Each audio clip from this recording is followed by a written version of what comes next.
Bonjour à vous, je profite de cette chouette soirée ensoleillée pour vous faire une petite vidéo sur les chakras.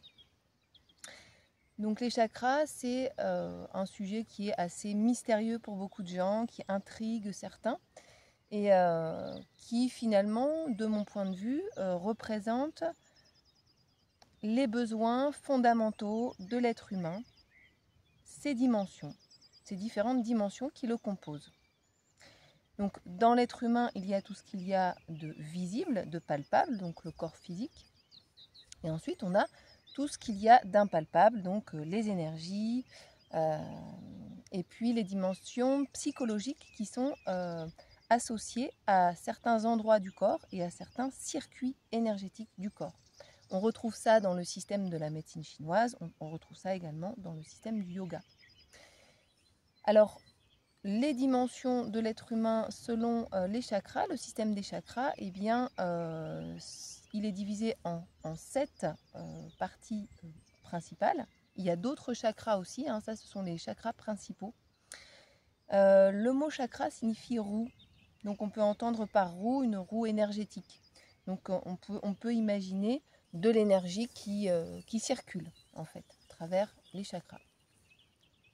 Le premier chakra sur lequel on conseille toujours de travailler, c'est le chakra de l'ancrage qui correspond au bassin et à la couleur rouge et qui correspond également à la matérialité. Donc est-ce que j'ai assez de nourriture pour m'alimenter? Est-ce que j'ai de quoi m'abriter? Est-ce que j'ai de quoi assurer ma sécurité physique, mon intégrité? Donc toutes les douleurs au niveau du bassin, mais également au niveau du bas du dos, peuvent être attribuées à tout ce qu'on peut appeler le sentiment de sécurité intérieure. Et est-ce que je me sens légitime dans cette vie en répondant à tous mes besoins? Est-ce que j'accepte mon incarnation? L'incarnation, c'est l'âme qui rentre dans le corps, si on croit à tout ça. Donc, est-ce que j'accepte que mon âme éthérée soit rentrée dans un corps matériel et que mon corps, du coup, ait des besoins matériels? Donc, certaines personnes ont du mal à accepter cette réalité-là, la réalité d'avoir un corps et que ce corps ait des besoins. Donc, quand on cherche à travailler sur la dimension incarnation, premier chakra, on peut aller voir un petit peu dans tout ça.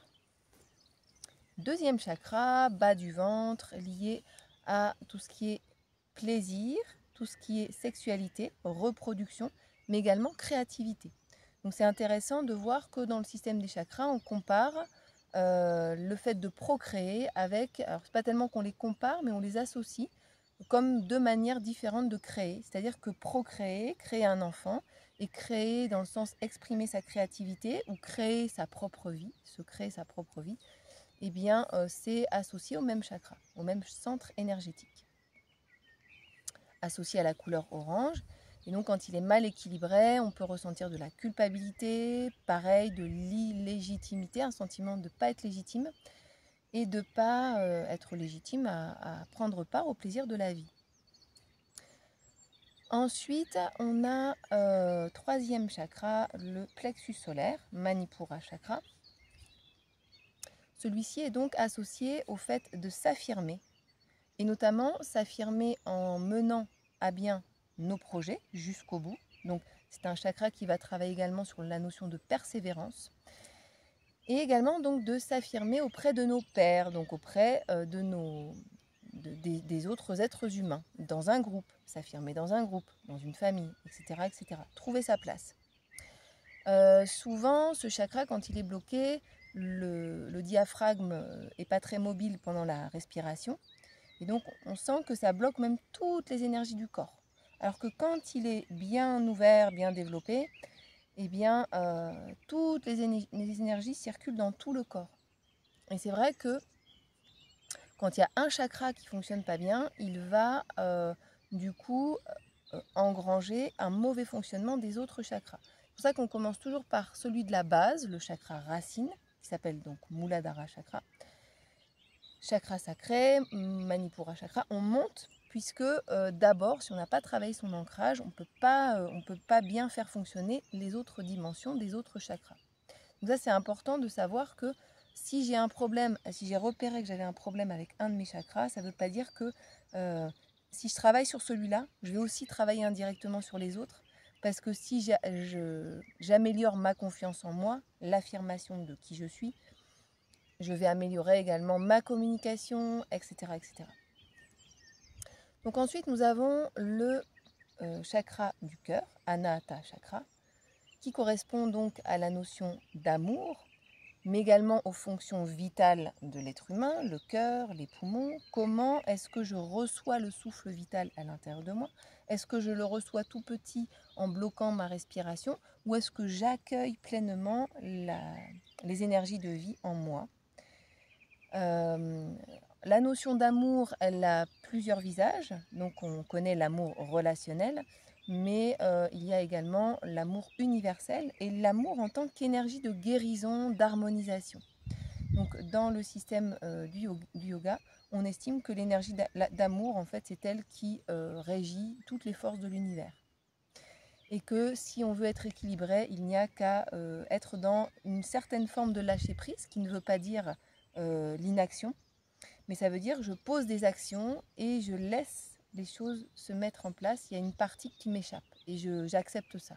J'accepte de ne pas être dans un contrôle absolu des choses.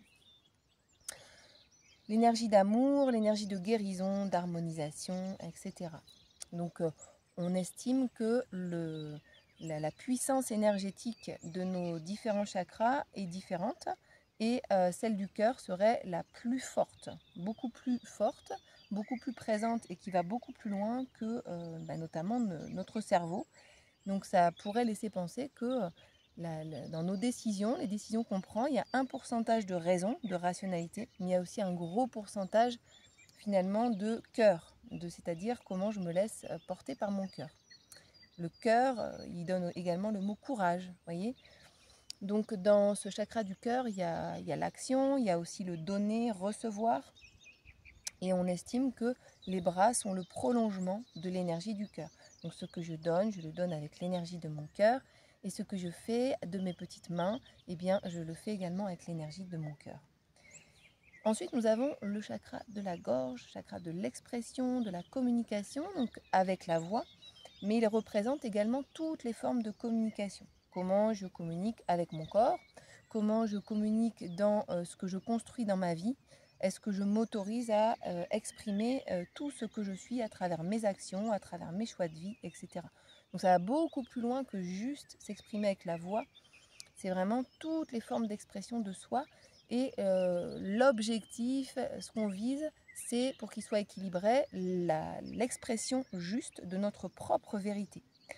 Ça veut dire aussi, donc avec le coup, ici, on va dire non parfois, refuser certaines choses. Je me positionne parce que cela ne correspond pas à ma propre vérité.